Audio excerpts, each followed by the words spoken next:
Okay, it's time to press start. Welcome to the second episode of our podcast. That was a little introduction I riffed up there. What do you think of it? It was good, actually. You smirked at me. Yeah, because I wasn't expecting it. Ah, there you go. I think that was a better version of the start than the last time we did it. Good. Well done. Where did that come from? Press start. That's what you do at start games, isn't it? Ah, Think about it. I should have thought about it. Okay, so now you've all pressed start. I'm Chris, and this is... I'm Ashley. And we're... Listen to this man! I'm on it. Yeah! So this is the second episode. Ashley has today brought a game in for me to try. It might be a game I've played before. It might not be. Into my front room. Into your front room. I brought a game into my front room for him to try. Yeah. Are you asking me what it is? Rhetorically, I was, yes. So okay. What game have you brought for me to try? I have brought a game for the Megadrive. Genesis. Yep. Also known as, the artist formerly known as, something. Genesis, the artist formerly known as Megadrive. It was concurrent, wasn't it? It was. It's also known as, isn't it? It's AKA. So Genesis, the artist concurrently also known as in other countries. Brilliant. Depending on where you are. Yeah. It's for the Mega Drive, this game. It's a game that I didn't own. What was it called in Japan? Mega Drive. No. I think it was. No, it's Mega... Why would they just call it different? Well, why... exactly, there's a question. Why did they call Bible it Belt different? Bible Belt. I think it is. Oh, I really hope that's not true. I wish I'd looked that up. But now you've said that does sound quite plausible. I think it might be. Oh. Okay. I think that it chimes with the religious American audience. Wow. I hope I'm not offending anybody. They have something like how... If anybody knows, please do write in. How Genesis came first, because remember when the Xbox 360 and PS2, the reason they called it Xbox 360 was numerically it sounds better than PlayStation 2. Yeah. Which is utterly bizarre, but Mega also Drive true. Is that the nomenclature of the time, the Mega Drive is called the Mega Drive because they thought that Mega was better than Super. Is Mega better than Super? Mega Man Superman? Superman is definitely better. Yeah. Unless it's Superman 64. Yeah, in which case it definitely is not better. Exactly. I'm sure there are other examples with Mega and Super. There aren't any. Mega Drive, Superman. The two things that are completely comparable. Mega Drive and Super Nintendo. Of course. That was the point! Did you not realise that? I didn't tweet that. Oh, right, okay, yeah. So it was the Super Nintendo and the Mega Drive because they figured that not the Mega Drive and Superman. Not the Mega Drive and Superman. No. There's a battle. I feel like we've gone way off. So anyway. Let's try and bring it back. So it's for the Mega Drive. Brilliant, yep. And it's a game I didn't own. I really hope it's a platformer. I'm building. Because I love platformers. Do you? I do. Yeah, it's almost like you are psychic. Really? Because it is a platformer. Get in. And it is called... Yep. Greendog. Sounds rubbish. It might well be. Right. Tell me about Greendog. What is it? I can't remember what its sub-name. What do you call them? Subtitle? Is it subtitle? Subheading? You know what I mean, though, don't you? You know, like Lord of the Rings, Fellowship of the Ring. ToeJam 2, Panic on Funkatron. Panic from last week for a good callback. Well done. You say Pancake on Funkatron there. That would be nice. It's got a subtitle. Let's just call it that. And I can't remember what it is, but we'll see it when it comes up. You did use the word nomenclature earlier, which I must commend you on. So did I? You did. So it's the sub-nomenclature. I don't think that works. No. I don't think that's the right... I think that's wrong. But this might get the second title. This is not good. The second part of the title, yeah. Yep. So it's Greendog something. Basically, Greendog is a surfer guy. Okay. And as I did mention earlier, I think twice now, I didn't own this game. It's quite a curious game, and the reason that's important is because we're supposed to come into this situation, aren't we, into the podcast in a somewhat blind way, aren't we? Indeed, yes. We're not supposed to play the game necessarily before we do. But because I didn't own the game, I have actually familiarised myself with the game again. That's okay, because you're not going to be playing it, it's going to be me playing it. That's true. In doing so, though, I have found out a lot of stuff that I didn't know about it. That is all I think it's quite interesting. I'm hoping that you find it quite interesting, and I'm hoping that the debatable. The listeners, the people that listen to this, find it interesting. Do you think that's who it is? I think we're going for the Ute. Well, we've now got the second game running where we've got a kind of slacker dude in, so we're getting some sort of trend here. Yeah, I don't think that's going to carry on. Is that just a coincidence? Maybe I'll put Tony Hawk's in next week. Please don't. We'll see. So is it a genuine coincidence that we've got two games? That is a genuine coincidence. Right. I didn't have any clue that you were bringing Toe Jam Now 2. But at the same time, how much of a coincidence can it be when we've established that was the raison d'etre of the 90s? That's a fair point. That is what everyone aspired to be. Yeah. You know? So maybe it's not a coincidence. Maybe it's just part of being in that period. It's an interesting game. Yeah.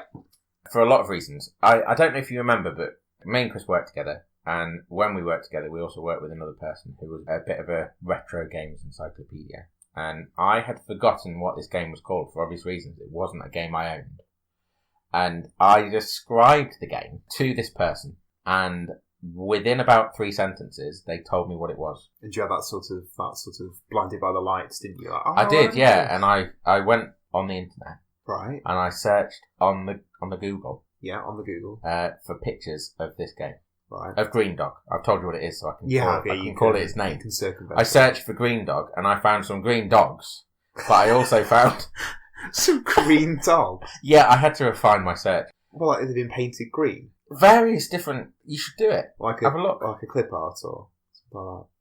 Yeah, that too. All right. So like Clip the Big Red Dog. But green dog. Yeah, like Hulk's dog. Right, so not an actual dog painted green. So that'd be really quite cool. There were probably some of those. I bet they exist. People do some strange things to dogs. Like a sloth, it's the only green mammal. How about that? It's not really green though, is it? It's fungus, isn't it? Algae or something, isn't it? We might be wrong. We're definitely off That's topic. definitely a fact. Yeah, it's not. Is it definitely lichen though? It's definitely something. We should not dwell on this. But green mammal, it's a green mammal. Yeah. Where were we? Greendog. Greendog. Yeah, so it was a bit of a revelation because I had these vague memories of it, but I didn't know how to track it down. And then this person that I presume you know who I'm talking about. Yes, of course. Yeah. They knew what it was, and I found it again, and I played it subsequently, and I've played it recently, and I'm quite pleasantly surprised by how it holds up. So sway my opinion there. Yeah, sorry about that. But actually that kind of works in your favour because I'm not going to go in it wanting to hate it because of how much you like it, because that's the kind of guy I am. Yep. Yeah.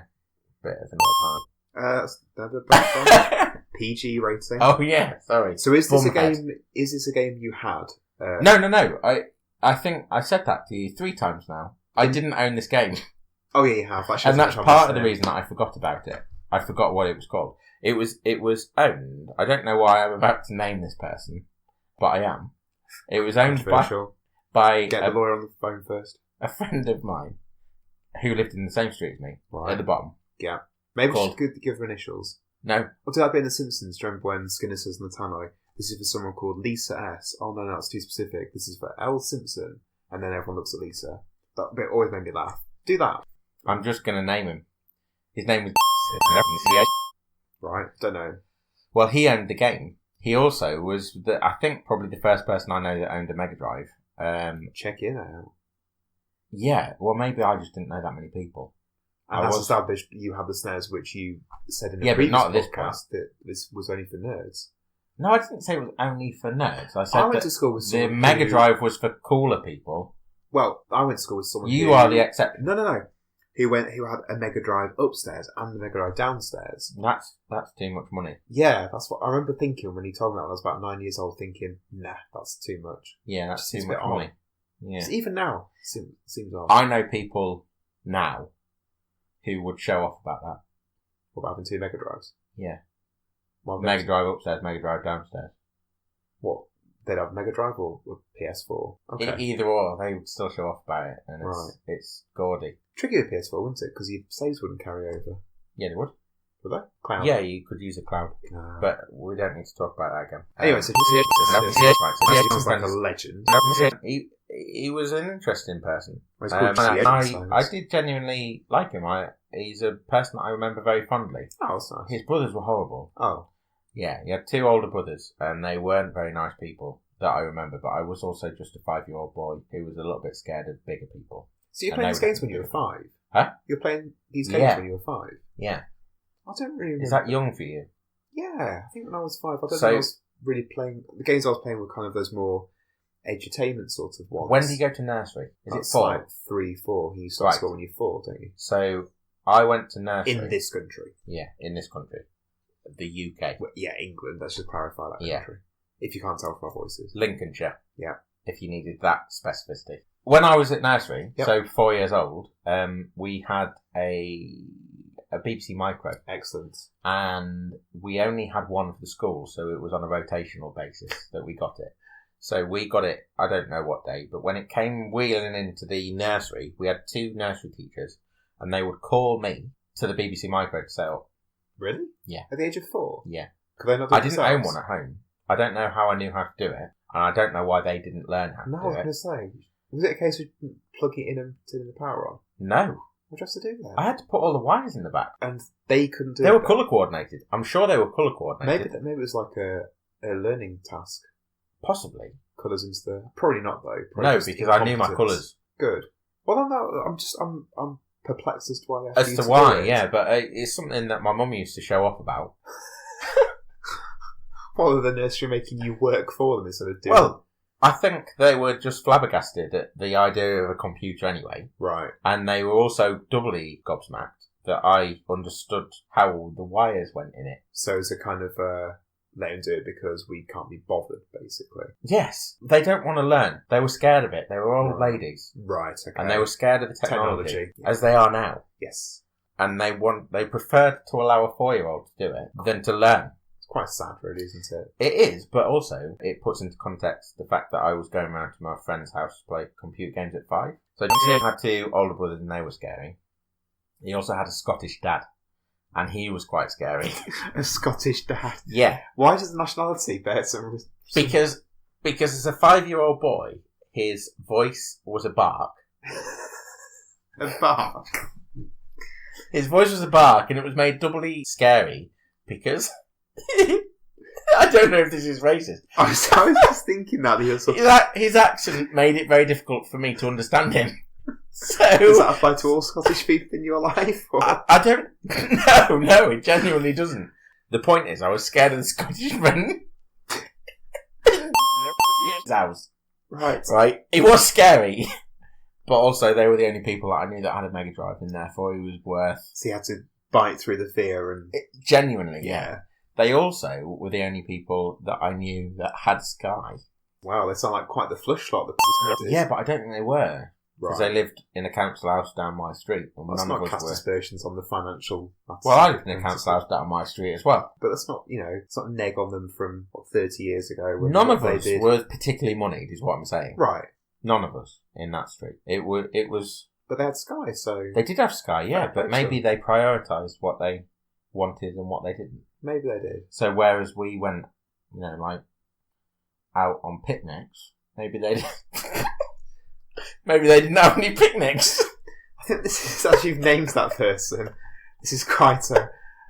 I have, haven't I? But I don't think he'll listen. Well, yeah. He used to suck his thumb. That was another thing that I remember about him. Wow, thumb sucker. But he was a really nice person. So let's get back onto the positive stuff.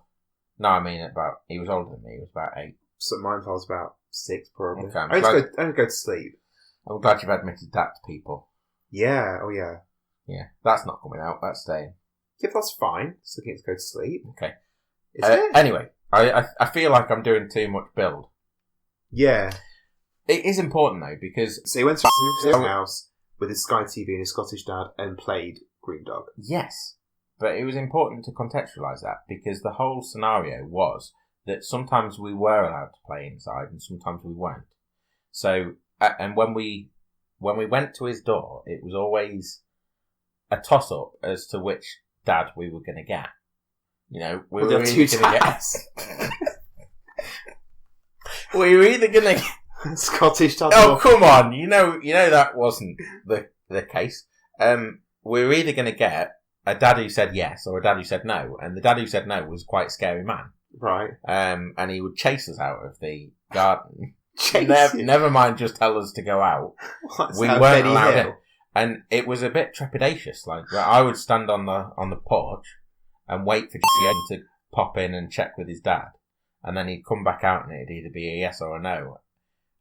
But it was scary. It was scary. Sure, applies to anything in life. It's either a yes or a no. On the good days, sometimes it's a maybe. Sometimes it's a maybe. Sometimes it's a maybe. What was the reason for him saying no? You tell me. I don't know what I'm asking for. I didn't know him. I don't know either. Sometimes we got told to go out and not come back till tea time. Too busy doing things in the house.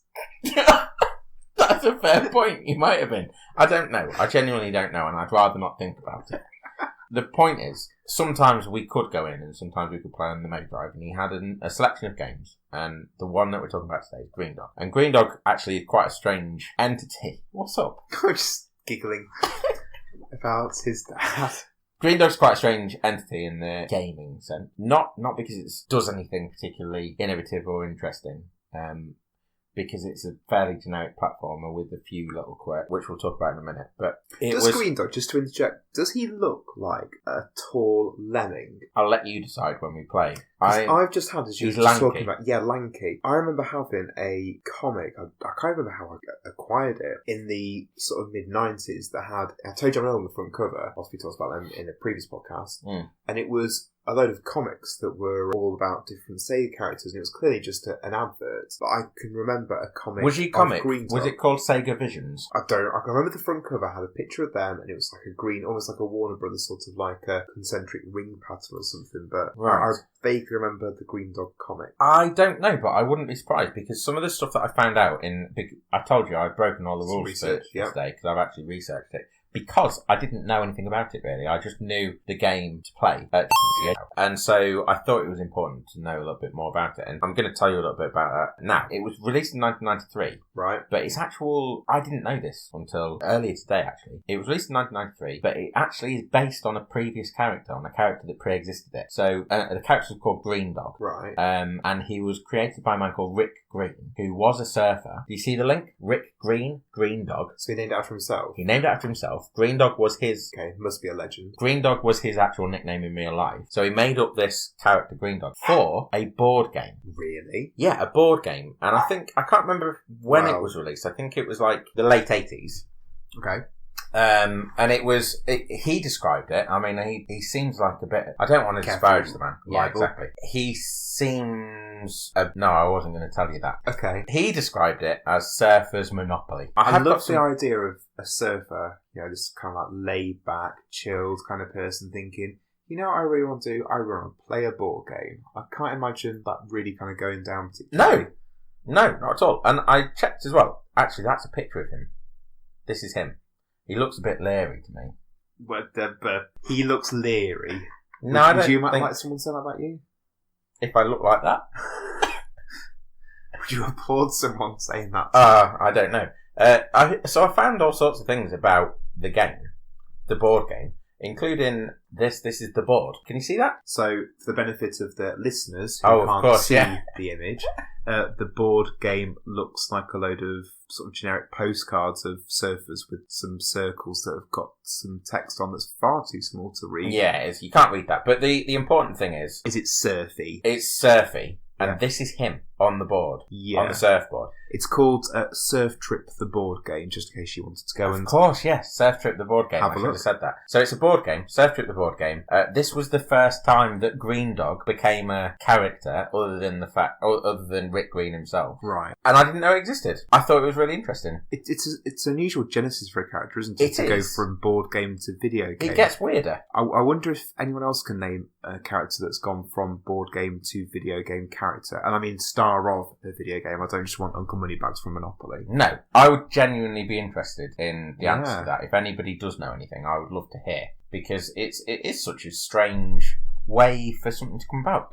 And also the fact that, was there a Greendog 2? No. So this was the apex of the character. Yes, It didn't so really go any further. the reason that all this happened, the reason that it went from board game to video game, is because a company, I think they were called Applause Incorporated, they picked it up, the game and the character, and they started to franchise him. They started to put him on t-shirts and apparently beach towels. Is he the guy who's on, was the t-shirt a very famous design? I doubt it. I very much doubt it. His girlfriend... If we find an image of it, I think I might know what sort of image you mean. You will see the image. That was a really bad sentence. If you find the image, I think I will know the image. I could search for it, but I'm not. So he was a character in a board game. They were picked up by a company called Applause Inc., who were famous at the time for a musical group. They were sort of the gorillas of their time, right? Called the California Raisins. Oh, have you heard of the California Raisins? There was a TV show of them. Was there? They were in adverts. Sure, I know that was. They were like these little. I think they were claymation raisins, and they sang. They sang songs. Yeah, as opposed to. They sang. Songs. I Heard It Through the Grapevine. Of course. Yeah, and various other things. And all the other grape-related songs. Well, I think they did broaden out actually, but they. I'm sure there'd be a song if you think of one with reason in the title. You could probably get for raisin instead. I can't think of any off the top of my head though. Applause Inc. took them on. I think they wanted to do the same thing that they'd done with these California Raisins, which were apparently everywhere at the end of the 80s. So did Applause Inc. just go for that kind of because again, California Raisins were sort of that surfer type, weren't they? No, they weren't. They're not at all. They were in my head, they are. They were like R&B soul type. That's really not surfery. No, it's the opposite. I nearly said it. Is it the opposite? Is it the opposite? No, I don't know if it's the opposite, but it's different. Not close. It's different. I can't imagine Ray Charles on a surfboard. It was that sort of. That would be a good approach. I've probably got that completely right around my head. So, Applause Inc. got the character. They took the character on and they tried to franchise him out. Even to the point where apparently, ABC? Yes. They were going to have a sitcom. His girlfriend was writing a sitcom for ABC based around the character. Rick Green's girlfriend, IRL. Yes. Wow. In real life. For anybody that's listening. Come on, if it's Ute listening, they know that acronym. Yeah, fair enough. If it's them listening. So it all came out from that. Part of Applause Inc.'s approach was to try and make a video game out of it. And this is interesting as well, I think it is. He was in contention to be the face of Megadrive. Really? Greendog was in contention to be the face of Megadrive. To be the character instead of Sonic to launch it? Yeah, so Sonic came out in 1991. Right. Sonic, or was it 92? What, Sonic 1? Yeah. 91. No, I think it was 92. No, 92 was Sonic 2. Was it? Yeah. Okay, we'll have to check that. But it was because the level select cheat was November whatever it was, 1992. Okay. So you had to type in the dates. I trust you. I trust you. So Sonic came out in 1991. This came out in 1993. No, 92, I think.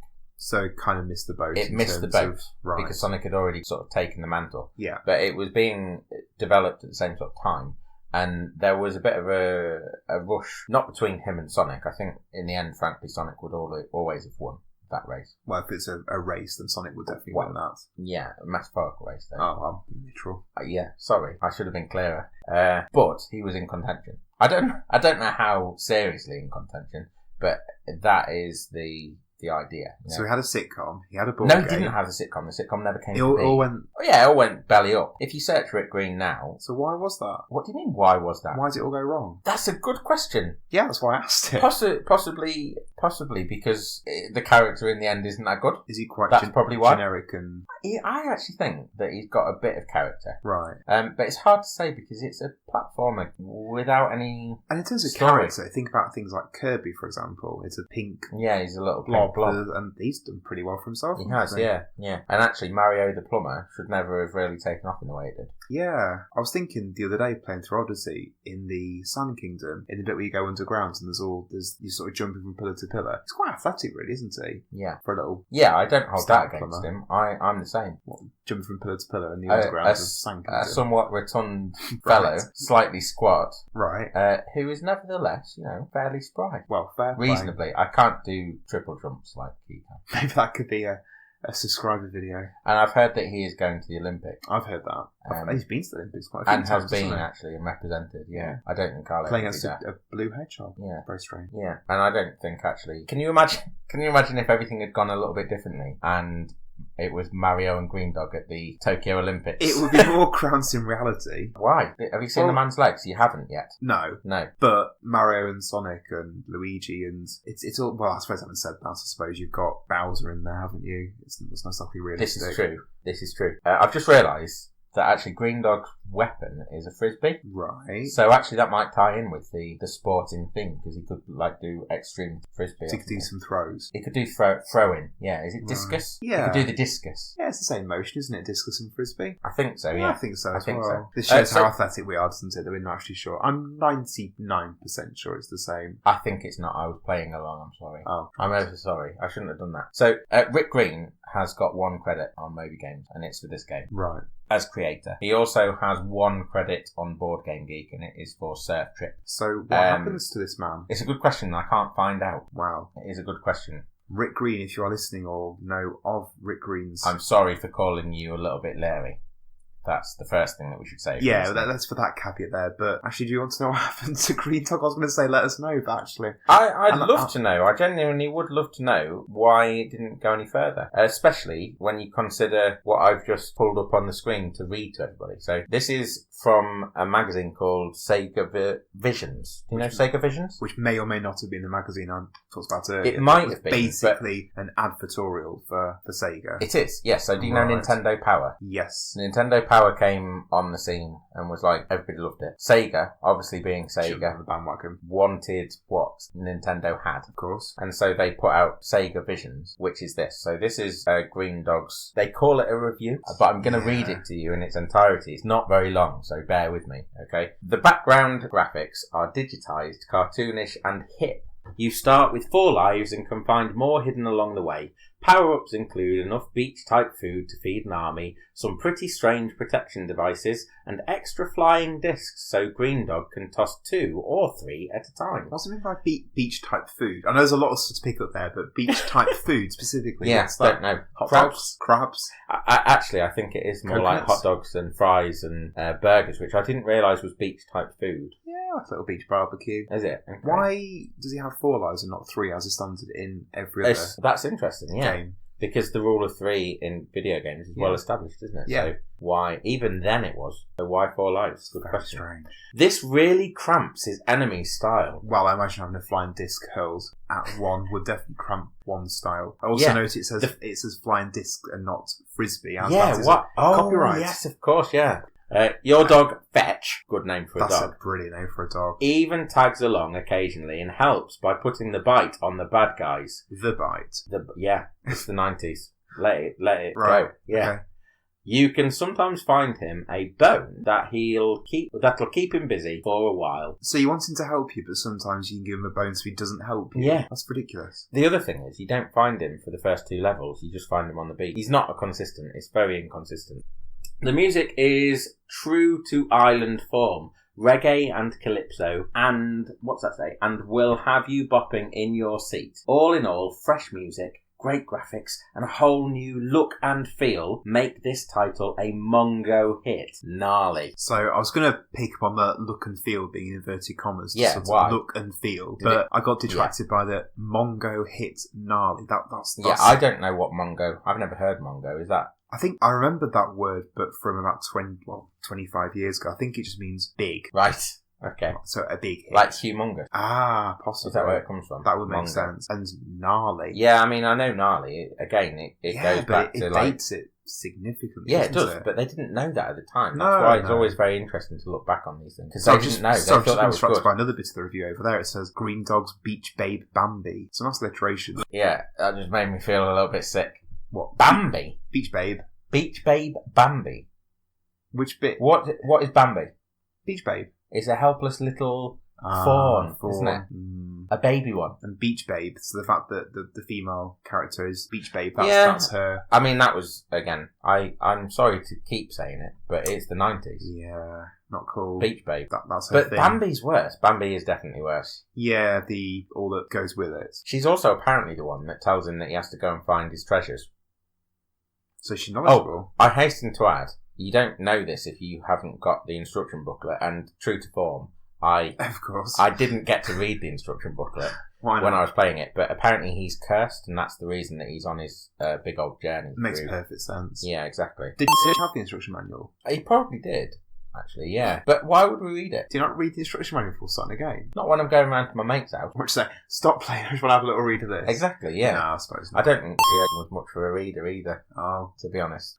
If go. I'm honest. I don't mean to be mean. He was a really nice person. I hope he's listening.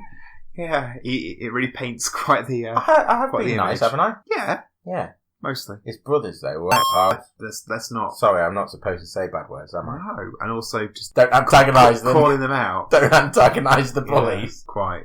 Okay, sorry. So what stands out to you in your memories of the game itself? Because we talked a lot about the history of the game as a thing, but what about the game play, the levels, the design? Yeah, I mean, I remember it being a very standard platformer. To be honest, with the exception of the Frisbee. I can't remember the name of the game on the SNES, but there was a game on the SNES that had a little boy that would play football, and he, as part of the game, he would kick the football ahead and he used the football to kill the bad guys. Yeah, I remember that. Again, I remember it because of seeing an advert for it in a Sega comic when I was younger. Oh, yeah, I can picture the game. Yeah, blonde hair. I can't remember what colour hair he had, but there was that game, and actually... and then there was another game, and there's a bit of a pattern emerging here in that kind of era of games, when games were, I think... Finding their feet. No, not finding their feet. I think the target audience was children, whereas now games, as we all know, games are much more... You've got a games much broader church. aimed at older people, younger people, whatever. But growing up, I remember games just being a thing just for us as sort of 5 to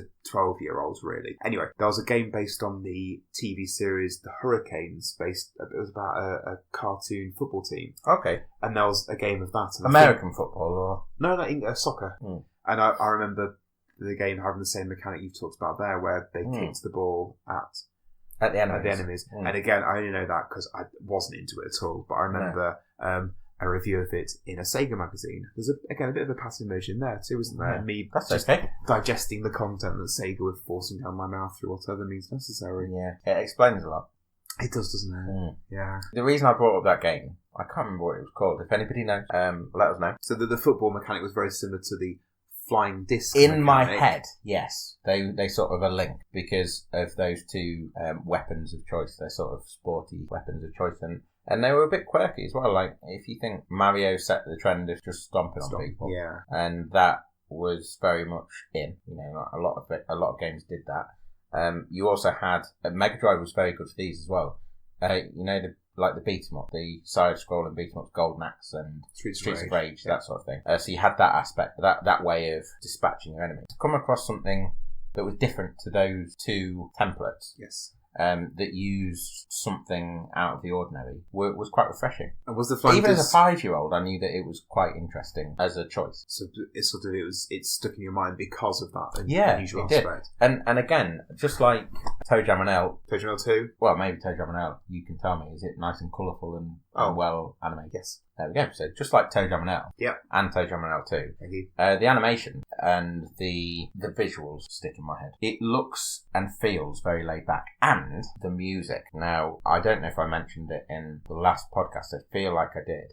But the music actually, I think, is one of the standout things. So we contrasted previously, we said that Toe Jam and L 2, the music was perhaps, while an aspect of its character was perhaps not as well realised as perhaps it could have been. Whereas in this one, you feel it is. Okay. It's actually quite... the game is so laid back that it's actually a genuine shock that it was part of such a big drive to make this character a success, because it feels very... Chilled. That sounds good. And on that note, I think that I should probably subject you to it and see what you think. I was just going to say the same thing. Let's give it a go. Yeah, okay.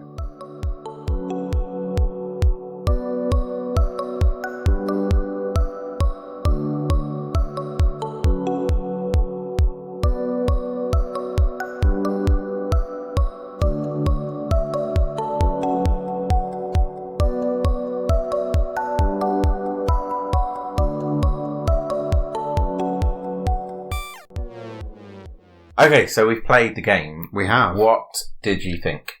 It was alright. It was a game.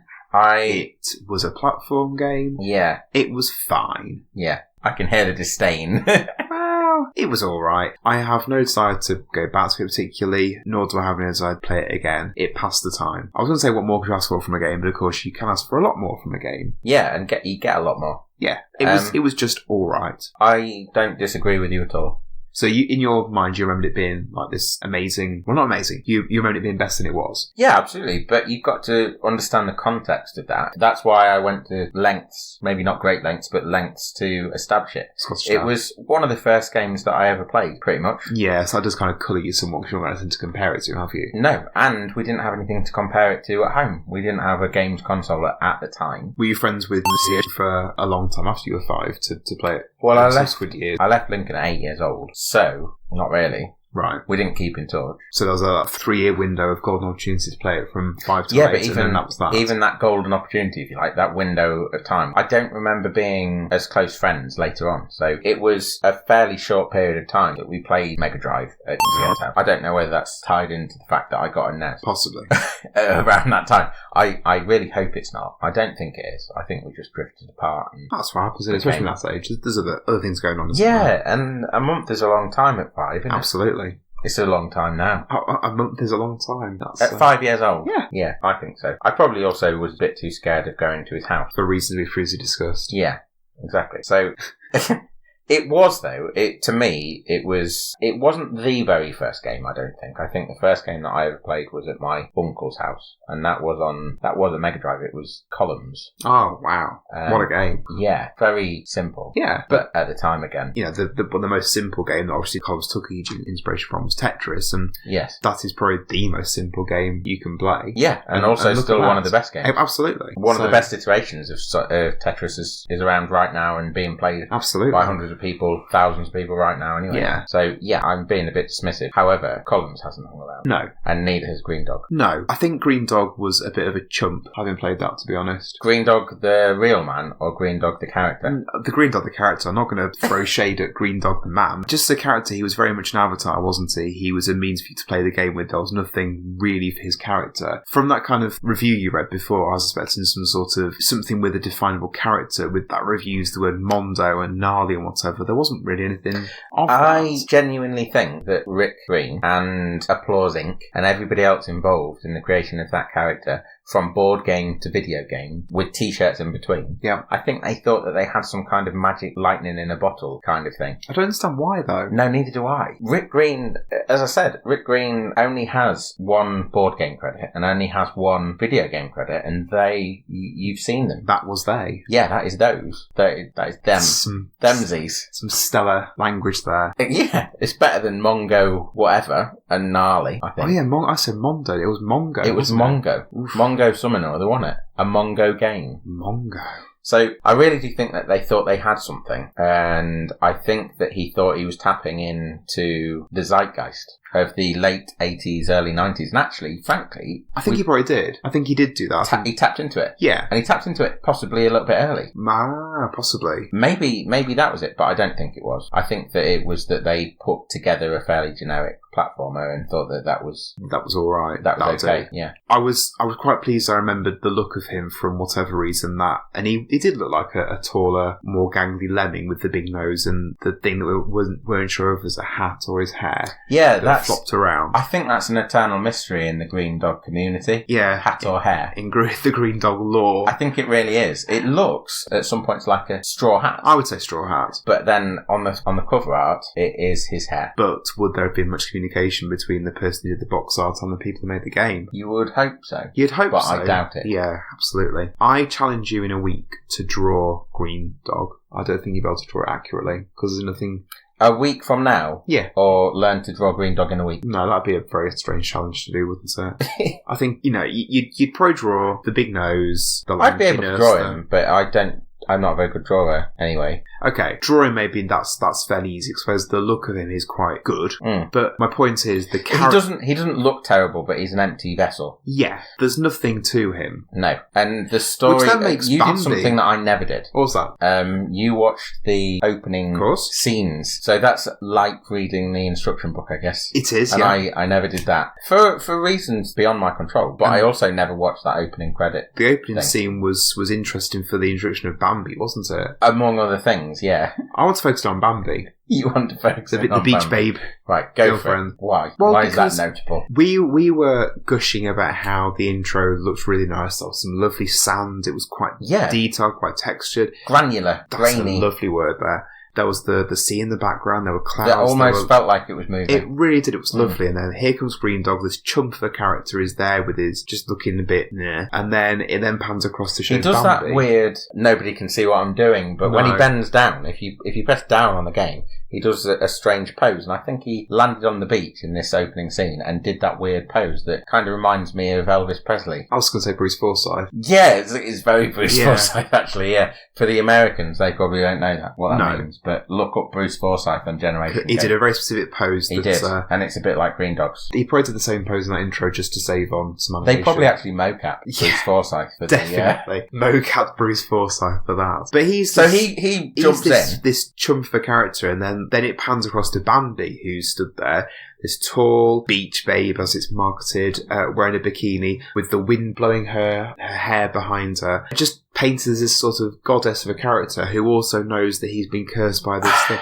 It was quite odd. It was quite odd, and you're painting her as though they did a good job of representing a female character, when in actual fact, even in Pixels, they managed to be misogynist. Yeah, exactly. That's the point I'm getting at. Is I've never played a Leisure Suit Larry game, but I don't know if I've ever seen quite as gratuitous a representation as that in a 16-bit game. Yeah. I might be wrong. It made me uncomfortable. Yeah. And again, that's possibly... quickly as well. How quickly did it turn? What, made it me went quickly from uncomfortable? Just a nice beach. Yeah, to this... with some generic beach bum on there, to being quite an uncomfortable... And maybe we're being too liberal looking back at it and 2019 and what have you, but it was, I think, tonally quite a shift that I didn't really like. No, I didn't like it. I might have liked it when I was 5, but then probably not. To give her a credit, though, as a character, she was the wise, the Yoda type character. She was, yeah. She's the one that gave him all of the background on what was going on with him. And the player. And the player, yeah. Here's what's she in the game. She wasn't talking to us, though, was she? No, indirectly. Yeah, and that's that about Bambi. Yeah, I mean, I never thought of that, but I'm not going to give him credit for that. For the depth of Bambi. Yeah, because I don't think there really was any depth.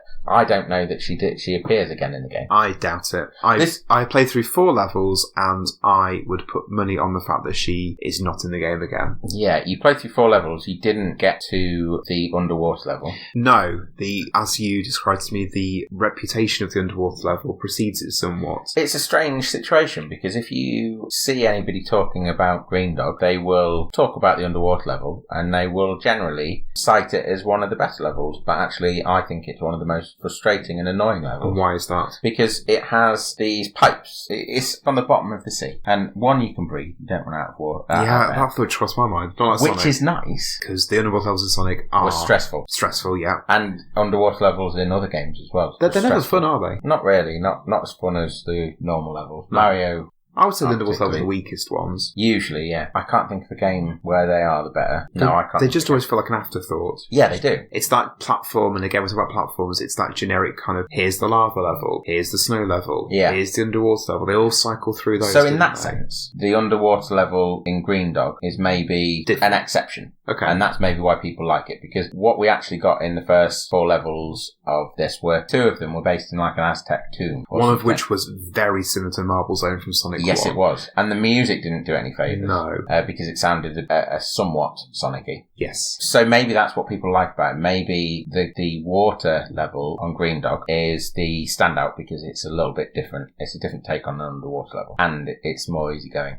Except for the fact of these pipes. And I think they're sewage pipes. Every so often you'll come to one, and if you don't jump past it in the right way, it will suck you up and it will deposit you further back in the level where you come from. Which sounds very tedious. It does get very tedious if you can't do it. And so I had to go to a level where you start off and there's a skateboard. So Greendog was skateboarding through his Aztec temple, as you do. And it was all about trying to get your momentum right because you'd come to a pit of spikes, so you have to try and jump over on the skateboard. And eventually I got the hang of how to do it.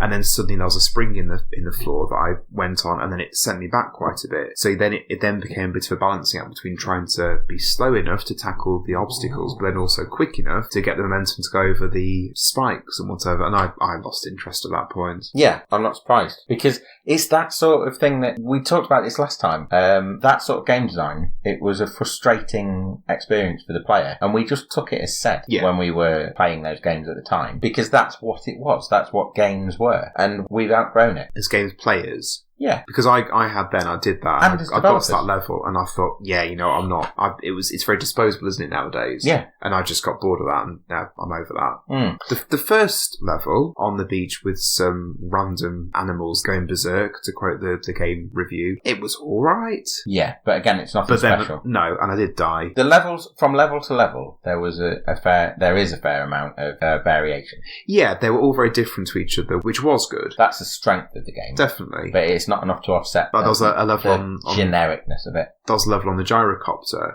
which is a little rinky-dink, and it has a little unicycle thing with a helicopter attachment that was going over the water that you could control. I just got to grips with the controls, and then the level ended, and I was about to die because I've run out of loads of health because loads of animals had attacked me.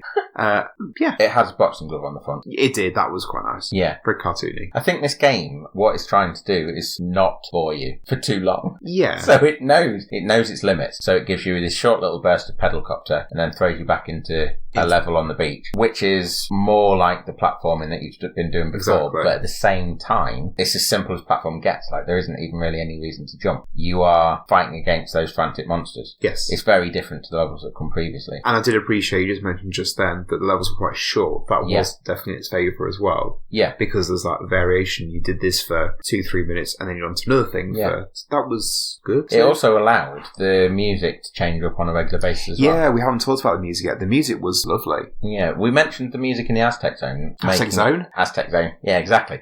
In the Aztec tomb, sounding a little bit sort of sonic-y. It wasn't the most egregious offence, I don't think, in music terms, because actually the pedalcopter had a very familiar sound to it, I thought. Yeah, so I was playing the pedalcopter level, and Ashley said, is it just me, or does this sound like Under the Sea from Little Mermaid? I listened, and it is extremely similar. Yeah, I don't know what change they've made, but it's very, very slight.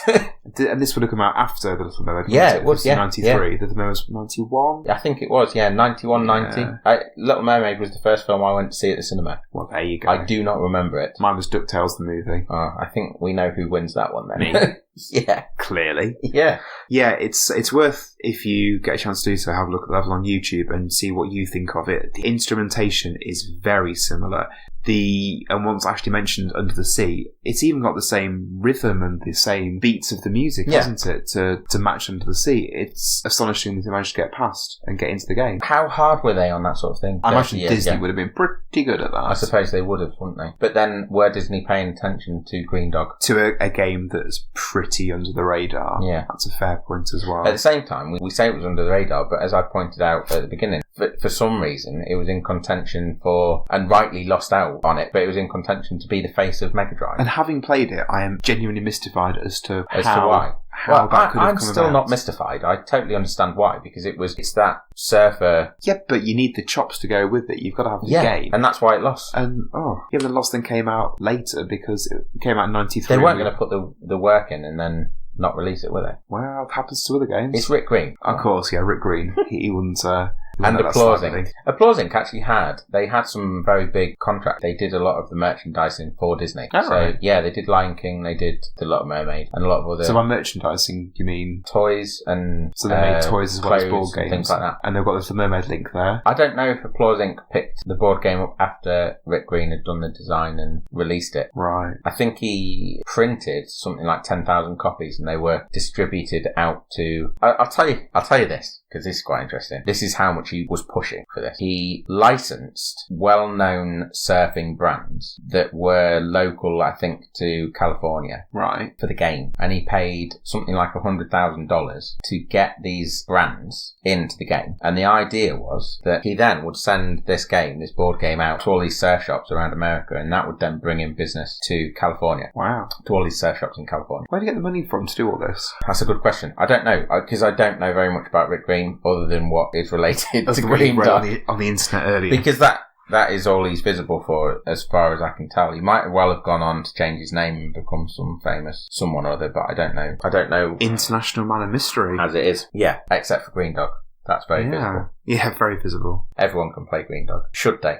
No. No, I don't think they should either. If you want to play a platformer from the 60-bit era, there are far better ones out there you can choose from. Yeah. Yeah, I would not really recommend Are that. there any that try and do a similar thing to Greendog, but better? Why would you want that, though? Oh, well, I fancy playing a platformer from the Megadrive. Oh, I really want one. Well, sorry to harp on about it, but Tony Hawk's, arguably. arguably... Blinking Tony Hawk's. Arguably... I censored myself there. Yeah, you did well. Thank you. Argue, I wouldn't have. No, they wouldn't. It does Rude the boy. same shot. Yeah, terrible. It aims for the same sort of... Does it? The same sort of character, but moved on by 10 years or so. But you could change character. You weren't Tony Hawk's in that. I don't mean that.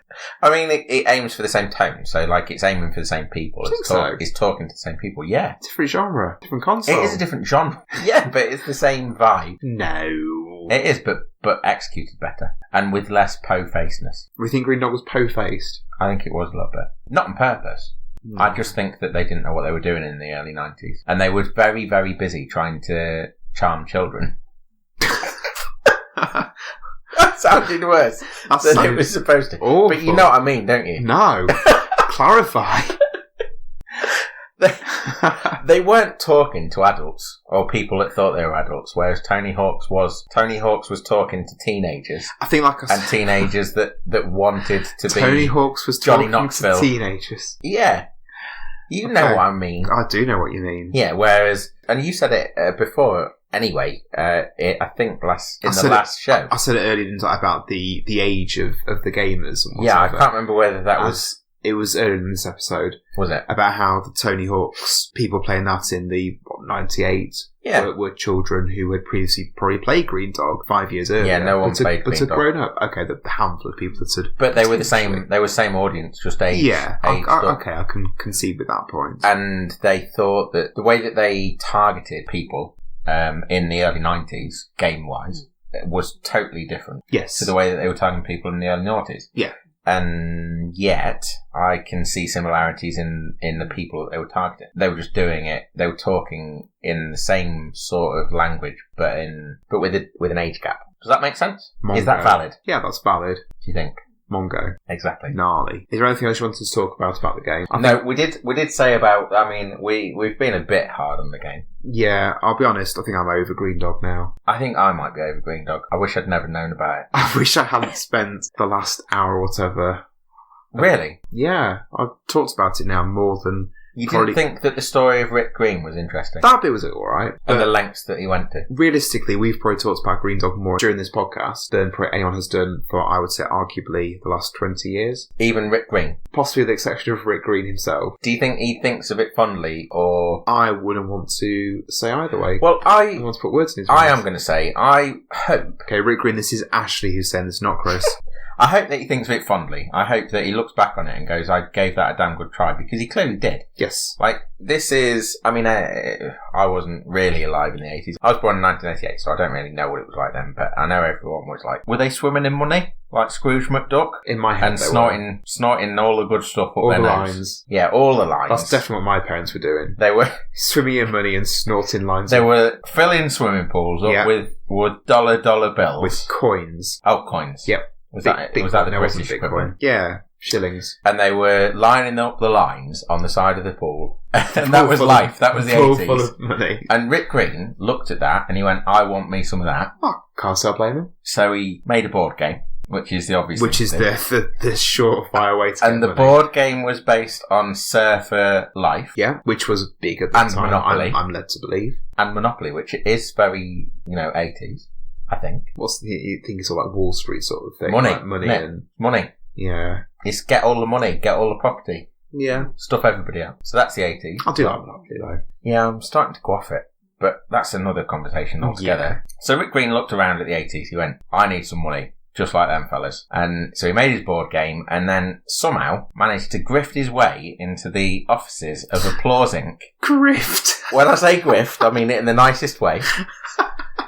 He grifted his way into these offices. They had already had a major success with the California Raisins. Of course, that So they were riding high, Legendary and they success looked story. at it and they went, right, this is the next big thing. So he clearly did something right.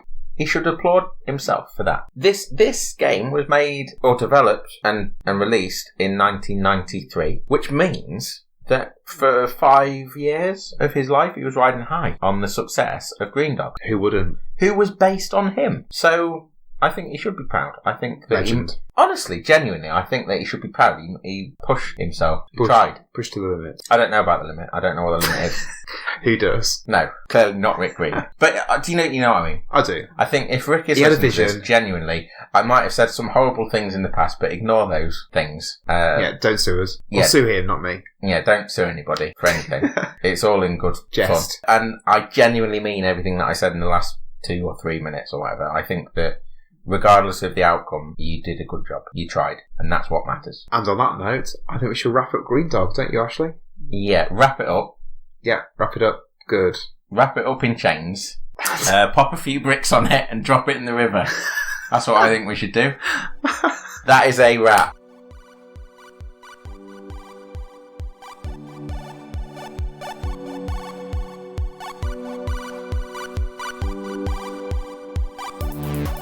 This Gameware is a Specky 2 Guys production.